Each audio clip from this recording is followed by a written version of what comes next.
Hello, ladies and gentlemen, put your hands together for a night of comedy 10.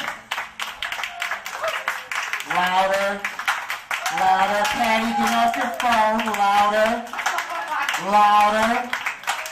You in the back, louder. You taking a picture of me, louder, do not give it to the FBI. Ladies and gentlemen, I'm Keith Evans, as always. Welcome to a night of comedy. Come on, get on stage, don't be shy. Hello ladies, how are you? Good. Good? Yeah. You feeling good? Yeah, we're writing. Oh, you're writings? Nice. Ladies and gentlemen, we have a jam-packed show right now. Thank you for coming out to Zodiac Cafe and Lounge, Crown Point, Indiana. Please, as always, drink heavily. Go see Jen in July. They will take care of you. Jen in July, make some noise. There you go. So you hear them, so you can figure it out. How you guys doing today? Good? Don't act like, really? Don't act like you're not impressed. Don't act... I was about to say that. Like I was like, fuck it. We're gonna get started. Screw it. Because I already started late, and people are probably already wondering why I've segregated the stage now. So, we're going to get started. Okay, yeah. But we're going to put the water fountain over here. So, fuck you guys. Ladies and gentlemen, I am going to bring up our first comedian of the night. We are jam-packed with Chicago comedians as well as local comedians. We're going to get started. Ladies and gentlemen, please put your hands together for Ryan Walker, ladies and gentlemen. Hey, keep everybody, keep it going for him, right? Are you gonna play Dead Monkey songs all night? All night. All night, okay, that's fun. I hope it's an homage rather than just like a mocking of. A little bit, okay. Guys, thanks so much for coming out to watch comedians ignore each other all night long, so it's important to put that on display. At any given moment, you will see at least one or more of them on their cell phones. Just one's out. Oh, okay. Maybe not any given moment, but probably. Nope, not then either. All right. Not then either. Thanks for coming out to the Zodiac Lounge. I assume named after the famous serial killer, the Zodiac. I can't be the first to have thought of that. That's impossible. That is much nicer lounge than the Ed Gein lounge I played over in, what's the bad town? Hammond? Is that the bad town here? Local town. What's up with the local town reference, huh? They don't know what they're doing. Guys, my name's Ryan. I live in Chicago right now. I moved there a couple of years, about 3 years ago. I actually moved into the city on the very day that Michael Jackson passed away. But through the confusion of moving into a whole new town and everything, I never got that information. I didn't know. So my first big city memory is me walking around while people are openly weeping in the streets or dancing to Thriller on top of their cars. As I'm thinking to myself, man, Chicago is weird at night. Life truly is different here in the big city. What do I know? I moved there from Kansas City. That's where I'm from. I'm from Kansas City, Missouri, from a suburb right near Independence. And if you don't know, Independence is actually where Mormons believe Jesus will return to. And just last year, Independence, Missouri got a minor league hockey team, so we are getting close. Panera's coming, and then it's doom from there. I come from a smaller town. It's a town of about 150,000 people or so, which is a lot of people. But when I was moving up to the city, all my friends were like, oh man, are you ready for Chicago? It's a pretty big city, dude. There's like 3 million people there. Are you ready for 3 million people? Like I was gonna hang out with all of them. I don't think the size of your town matters so much. You just end up seeing the same 3 to 4 dozen people as it is, and then the rest are just dicks in traffic. You know what I mean? 2,999,952 dicks in traffic. I've gotten a lot of time. I am lucky enough to get to perform in surrounding areas such as here. Sometimes really, really awful small towns. And whenever I perform in just like a tiny podunk town, somebody will always make the joke like, oh man, you don't want to go there. There ain't no art and no culture in that small town. Which I don't think is very fair, because what a lot of smaller towns sometimes lack in terms of art and or culture, they more than make up for it with miniature golf and reasonable drink prices. About 3 months ago, I was in southern Illinois drinking $2 double whiskey cokes. I don't need art. I am fine. In fact, if you drink enough of those, you will make art. All over the bathroom wall. I'm trying to cut back on the old boozing it up, which is difficult because, hey, this low self-esteem can't cry itself to sleep.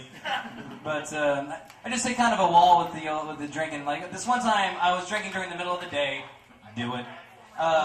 Wandered into a Best Buy and put a 42-inch plasma television on my credit card. Brought it home. The first thing my roommate said to me was, Ryan, how do you have a credit card?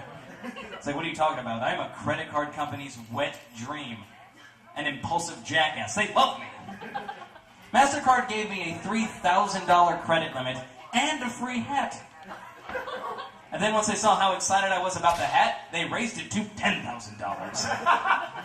And each and every month I test that limit, ladies and gentlemen, because I'm a patriot who believes in small business. I believe in America, and I believe impulsively buying a TV or a chair that rubs my back makes me a man. A man with crippling debt. I'm in the hole quite a bit, and I know that because MasterCard has taken it upon themselves to remind me each and every month by mailing me a long list detailing every mistake I've made throughout the whole month. They call it a statement. It's really just a diary of my irresponsibilities. But they love me at that Best Buy. I'll wander in at like 3 in the afternoon and they'll just pop a bottle of wine and put on a whole show. Just like, oh yes, come on in, sir. It's good to see you again. Would you care for another round of electronics? A guffaw. And I do. I really do. Before getting into comedy, I used to work at a 7-Eleven. Thanks, college. I worked at a 7-Eleven, and everybody that I worked with there thought that I was gay because I would never hit on any of the hot girls that came in, like ever. And it's weird trying to explain to your boss and coworkers, like, guys, no. I'm not gay.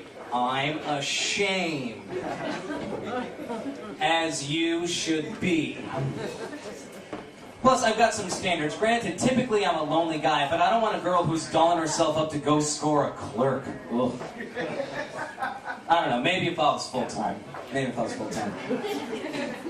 I got a new job, though, recently, which I'm very happy about. I work for a house cleaning company. I go around to different people's places and pick up after them and stuff. I'm a maid. That's long and short of it. I'm a maid. I'm a dude maid, much to the disappointment of horny stay-at-home dads across the city. Like, I can't tell you how many times I've been greeted at the door with a very depressed, oh, this lady has patchy facial hair. Well, don't knock until you try it, pants. I compliment their bathrobe, we move on with our day. And if you're curious, yes, maids, we do steal your stuff. Any unopened DVDs are ours. Just kidding, just loose change. That's all I have the balls to steal is loose change. I've got a couple of dimes that aren't mine. Dime bags. That's not real. That was me riffing. Second City, $400,000 to get that little gem. I don't think it was worth it. What do you guys think? Not worth it? You don't know? Okay. You can get the honesty out of them. It might take some prime, but you can get the honesty out of them. Just gotta look them right in the eye. How you doing? Yep, there we go. I'm getting them one at a time, Joe.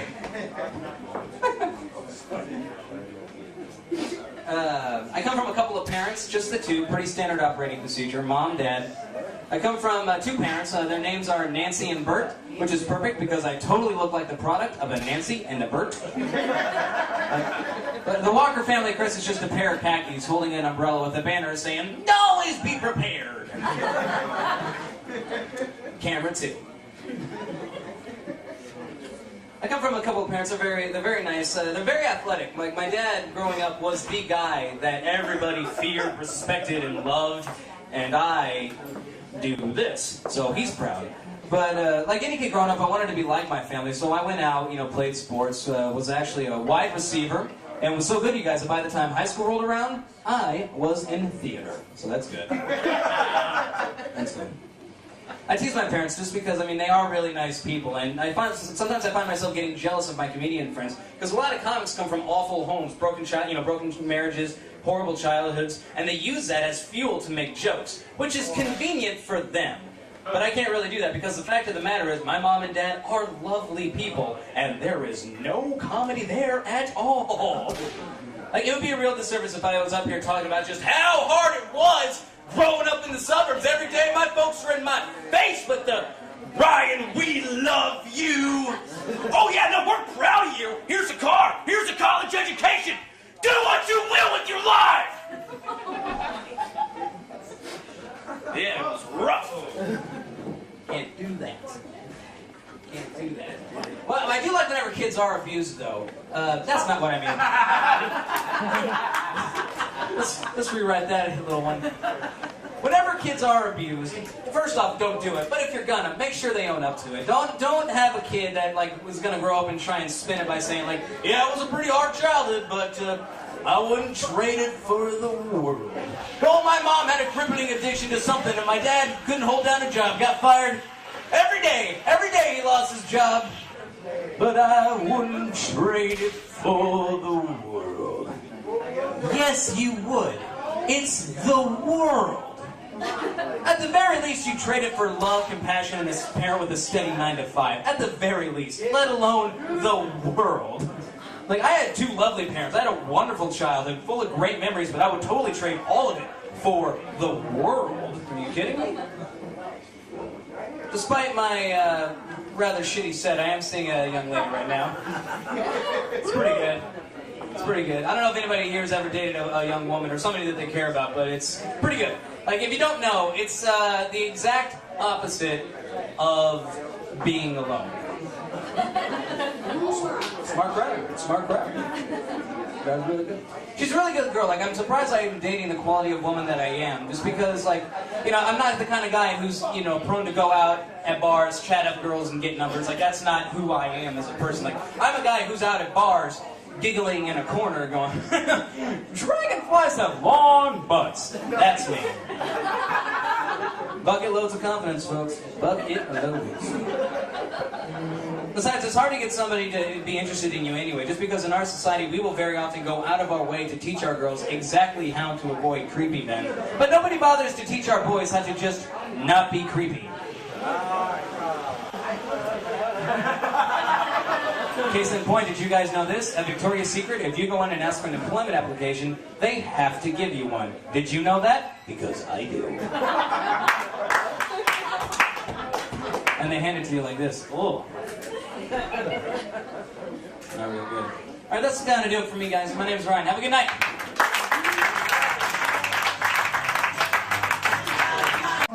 Really? Don't act like you're not impressed. Don't act... I was about to say that. I was like, fuck it. We're gonna get started. Screw it. Because I already started late, and people are probably already wondering why I've segregated the stage now. So, I'm Keith Evans, as always. Welcome to a night of comedy. Come on. Get on stage. Don't be shy. Hello, ladies. How are you? Good. Good? Yeah. You feeling good? Yeah, what are you writing? Oh, you're right. It's nice. Ladies and gentlemen, we have a jam-packed show. We're going to get started. Okay, yeah. But we're going to put the water fountain over here. So, fuck you guys.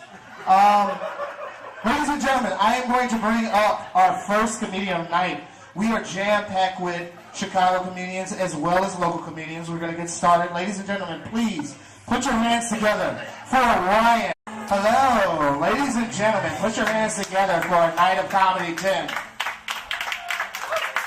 Louder. Louder. Patty, get off your phone. Louder. Louder. You in the back. Louder. You taking a picture of me. Louder. Do not give it to the FBI. Ladies and gentlemen, right now, thank you for coming out to Zodiac Cafe and Lounge, Crown Point, Indiana.